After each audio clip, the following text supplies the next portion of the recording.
There's only so many times I could say this David situation just keeps getting worse. I feel like with this new update, the only thing left to say is why is this man not in jail yet?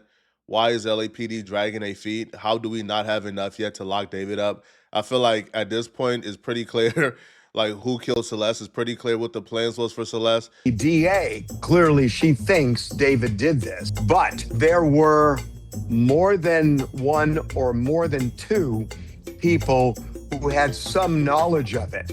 A circle around David knew various things. The DA is closing in on somebody, and I believe two people who are very close to David, the singer who is a suspect in the murder of Celeste Rivas. Yeah, I have no hope whatsoever in this investigation. We've been hearing that DA is on his tail since about week two. And what's happened since week two? David has been around the world. David has been chilling. David has managed to turn over all his properties to his mother names. David has had ample time to prepare his defense. So we have no faith in this whatsoever. LAPD is a freaking joke. Now, there's an update on this case. Now, the update itself just makes me realize why I don't have no faith in LAPD whatsoever. Because this update, if it was anywhere else, is pretty damaging and will get that person in cuffs. But because it's LAPD and they're incompetent nincompoops, nothing is going to happen to David whatsoever. The private investigator, Steve, that was hired by the house owner, he let us know a while ago that when he was initially hired, he was hired after LAPD did their raid. And he showed up to the house and he found a treasure trove of information and evidence that LAPD didn't take with them when they conducted their search warrant. And they never came back to take these items away, even though they knew these items were there. They found it during their raids. They quote unquote took pictures of it, but they never seized it into evidence whatsoever. And he couldn't understand why. Well, it looks like we finally figured out what that was and what the treasure trove of evidence is. And it didn't come from LAPD or the DA. It came from the private investigator who spitefully released it because LAPD, instead of going after David, they've been going after him. They've been subpoenaing him. They've been trying to hold him in contempt of court. They've been trying to jail him and arrest him because he's been updating the public on information. They even did the same thing to the medical examiner office, where their job is to provide transparency to the public. They have put a muzzle on a medical examiner office. Now they're going after the private investigator who's been trying to help get David locked up. So he just said, F it, bro. All right, if y'all gonna come after me, I'm gonna release the information. So we finally know exactly what LAPD didn't feel like was necessary to take. And we do know a search warrant, you can only take certain things, but they still have the option to go ahead and get another search warrant and come back and get, pretty damning evidence from my perspective in this David case. In a Twitter post, Steve writes, although my words have been misquoted by some, what I actually said about certain items found at the Doheny address was that they were items you would expect to find on a farm rather than a home in the Hollywood Hills. Doheny address, if you guys are not familiar, that's the address that the Tesla was found at. Also, David's primary residence in LA. One of those items was a burn cage incinerator. Why was a burn cage at a private residence? Well, that's the question we're all wondering. So LAPD did a raid or did like a search warrant of the home. They found a burn cage in a home where a dead body was found in a Tesla outside. And they thought, this is not important. Let's forget about this. All right. And they never took it into evidence whatsoever. So one of those items that were found was a burn cage incinerator advertised to burn at 1600 degrees. Human cremations are typically performed at approximately 1400 degrees. An incinerator is not legal to use within city limits and serves no legitimate purpose at a residential property in the Hollywood Hills. Some will argue that this item was intended as a prop for a music video. Cut it out, bruh. Cut it out, man. Those evil, sick, maniacal Fs were planning to cremate this little girl's body, bro. Yeah, they were just waiting for the right time to take that body out, cremate it, and get it out of here, bro. And to me, that was going to be the last stage of this murder cover-up. Because once you cremate the body, she's already been missing for like a year. Parents don't really seem too concerned about locating her. You cremate the body, man, bro. You good. because it don't really feel like they really have any messages that are incriminating. It don't really feel like they have any text calls, nothing at all. And the police got the body, and they still can't piece together this murder mystery.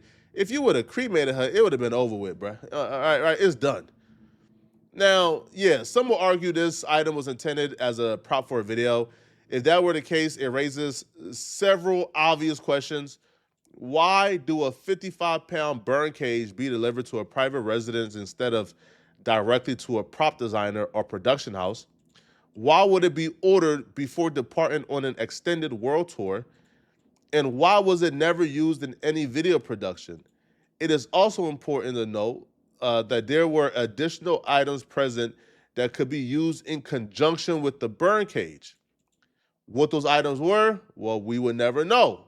That's because LAPD has a muzzle on Steve. To be very clear, this burn cage was not used. It was still new and in the box. However, given the Celeste Hernandez remains were ultimately found in a Tesla trunk, the presence of an incinerator at the same residence associated with the vehicle necessarily raises questions about intent. The burn cage was not taken during the search warrant, and because it was not used, it appears it's not of importance to any possible criminal investigation. But we think it's important context, even if not criminal. The burn cage and other related items were delivered to the residence under a false name. Although, come on, bro. Come on, son. Come on. Come on. The burn cage was delivered under a false name, so there's no ties to David. They found it, man, cut it out, bro. Although the deliveries were accepted at the property, attached is a photograph. He does show the burn cage in the box. And apparently this right here is what it would look like. The Law and Crime YouTube channel did an interview with a detective and a law enforcement instructor, whatever that means. And even he seems pretty bewildered and confused as to why the burn cage was not an interest to LAPD. He would explain that even though the search warrant was not for the burn cage and it was very specific, they could have very easily went back and got a piggyback warrant the same day and come back and get the burn cage. So them choosing not to get the burn cage after about 3 months is kind of, confusing and incompetent. I cannot think of a legitimate, innocent reason why a burn cage would be received at a private residence. I don't think anybody can, Matthew, but LAPD. Why it would be ordered under a false name. I also, frankly, let's can't actually just start understand. there. Keep your thought. Okay. The only thing I would say is about a false name, if he's a celebrity, he doesn't want people knowing that he's staying there. Thoughts? Fair enough, but if he's got a bunch of people that he's working with because he intends to use this as part of a concert tour, as part of a video, he's got a whole staff of people that can order something for him. I don't understand why he would need to do it under an assumed name. But your point is well taken. That could be an innocent explanation. But again, to Steve's points, if that is indeed the intent for this item, why is it delivered to a private residence? Why is it not with him on tour? Why is it not taken to some location to be used for some kind of a video? That said, I also can't think of a good reason why LAPD didn't seize this item. I mean, if you're conducting an investigation into a body found in the trunk of a car, one of your working theories has got to be that this body was placed there in order to move it from the scene where the death occurred and then transport it to some third location to conceal it or dispose of it. Isn't there like 2 crimes being investigated at the same time? One, the crime of murder or homicide, because they're now coming around to the idea that Celeste was murdered, that she didn't, just overdosed and moved herself to the trunk of a freaking Tesla. But there's also, if murder didn't happen here, there's also abuse of a corpse, desecration of human remains. Those are other crimes that are being investigated. And you would probably be closer to that once you find out who ordered the burn cage. Because the person who ordered the burn cage is more than likely the person who, A, either David, or 2, they're helping David. And if they're helping David, then they were probably the person who moved the corpse, who abused the corpse, who desecrated the human remains. And you could bring them in on some charges and make them turn against David. But if you have no interest in the burn cage, if you have no interest in who would want to order that burn cage or who ordered that burn cage, since it wasn't ordered in David's name, you can find out who did that fake name belong to. Who ordered it? Why did they order it? Those are things that I think you would want to bring the birdcage and have it into evidence, right? Because let's just say they take a picture. Again, I'm not a lawyer here, people, but they take a picture and they're not in possession of the actual birdcage. Couldn't, they just say, hey, that's a prop. Hey, like what was inside the burn cage was not the actual burn cage. It was something, right? Like if you don't have an actual picture of the actual burn cage or in possession of it, it's just absurd and it's insane. And I would think that they'll be trying to keep in possession whatever evidence they have, especially when you take into consideration David and his friends are actively going out of their way to conceal and hide information and removing all digital traces as we speak. Key example of this is with this dude here called Neil the Asian. This is one of like David homies. He been scrubbing his social media, bruh. He done scrubbed everything. If you go to his social media, there are huge gaps of posts that he has taken down, things that he has removed. And you want to ask yourself why. Like if you have nothing to hide, why are you taking certain things down? And then come to find out, if you like go through his page, well, these are no longer there, I believe, but you see him, bro, he's posing and he's partying with Celeste. Neo is a grown man. Celeste in this picture, I believe, was about what, 13 years old? So he's chilling and having a good old time with Celeste. He's partying with Celeste. And it's like, yo, like, why are you guys hanging out with a 13-year-old? Where is her parents? Now, if this is a man who was with David often on a routine basis, almost daily, one of David right-hand mans who was around Celeste when David was very careful on who he brought Celeste around, very careful on being seen with Celeste, especially towards the latter part of her life, then bro, this man like removing things from his social media, hiding things, trying to conceal things, that's very important, right? And if these people are going out of their way to hide certain things, oh, he was like really cool with Celeste as well, really cool, right? So if he's going out of his way to hide certain things and to conceal certain things, then shouldn't y'all also be like as proactive as them into revealing or uncovering certain things, or trying to hold and be like, listen, I feel like, they should be like hoarding evidence at this point, bruh. Whatever could be seen as evidence, you hoard it, bruh, because you don't know what's important and what's not, especially when they're being proactive. So this dweeb came back on Instagram to explain why he's been removing things from his Instagram and moving hella shady and hella suspicious.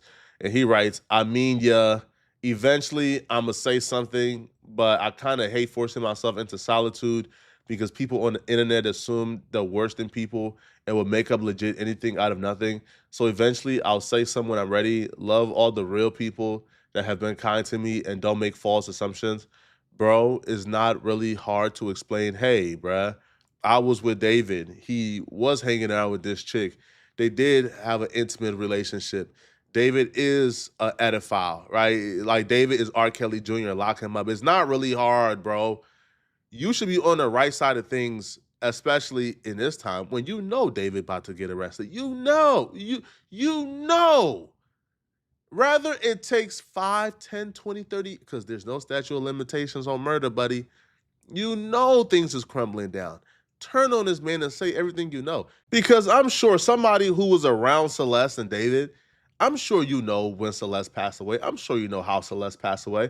I'm sure you know why Celeste was put in that trunk. Because David will have to explain to you guys why Celeste ain't showing up no more and why she's missing. And if you're looking at the possibility that somebody is trying to dispose of a body, and you search the residence of a person of interest in that case, and you find what is essentially a home crematorium, why don't you take that? I know that when you're serving a search warrant, you can only seize the things that the court authorized you to seize and that you told the court you expected to find there. I'm sure nobody expected to find this item there. But what you do in a search warrant when you find something evidentiary that was unexpected is you write what's called a piggyback warrant. It's a simple addendum where you say, hey, judge, while serving that search warrant that you issued, we found this other thing.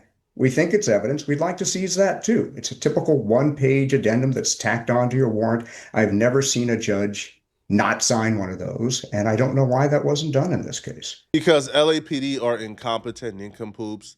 If you guys believe this David case is going to get solved anytime soon, good luck. I'm done being optimistic about this. I think LAPD has butchered this investigation at every turn. But y'all let me know in the comment section, what do you guys think? Well, I think we all know for a fact at this point that David is very sus. He's very suspicious. But I don't know, man. Y'all let me know in the comment section. What do you guys think about the job that LAPD is doing? And if you're still watching this video and want to watch another good video, then click on this video right here to find out why I can't believe that this nasty influencer keep getting away with this. She's effing pathetic. I'm going to see you guys in this video somewhere on my screen. Out of here, folks. Peace.